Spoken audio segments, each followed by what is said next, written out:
미국의 조 바이든 대통령이 조금 전에 오산 공군기지를 통해 우리나라 땅을 밟았는데요. 2박 3일간의 방한 일정을 시작했습니다. 네, 도착 직후에는 윤석열 대통령과 함께 곧장 평택에 있는 삼성전자 반도체 공장을 방문했습니다. 보도국 취재기자 연결해서 자세히 들어보겠습니다. 성승환 기자. 네, 바이든 대통령은 오후 5시를 조금 넘어 오산 공군기지에 도착을 했습니다. 이후 곧바로 세계 최대 규모의 반도체 생산기지인 평택 삼성전자 반도체 공장으로 전용차를 타고 이동했습니다.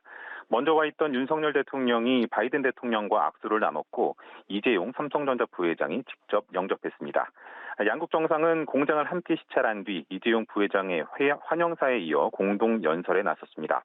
먼저 윤 대통령은 국가 안보 자산인 반도체 분야의 과감한 인센티브와 지원을 아끼지 않겠다며 미국에 진출한 우리 기업 지원, 또 미국 기업의 국내 투자 동료를 바이든 대통령에게 요청했습니다.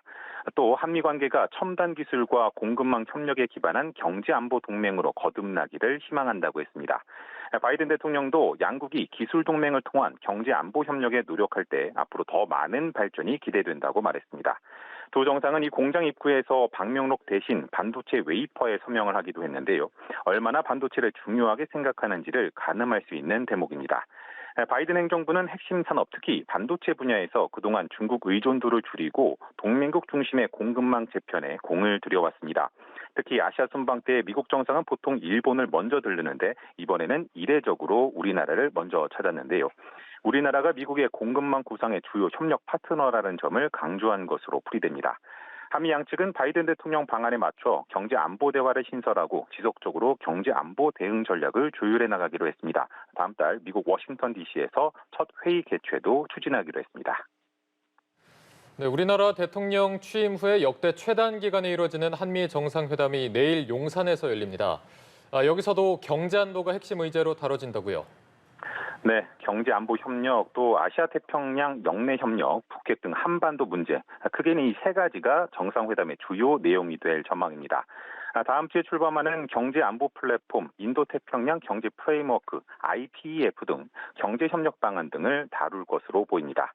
특히 북한의 7차 핵실험, 대륙간 탄도미사일 발사 등이 임박한 가운데 북핵 문제와 대북 확장 억제력 강화 방안도 논의 테이블에 오릅니다.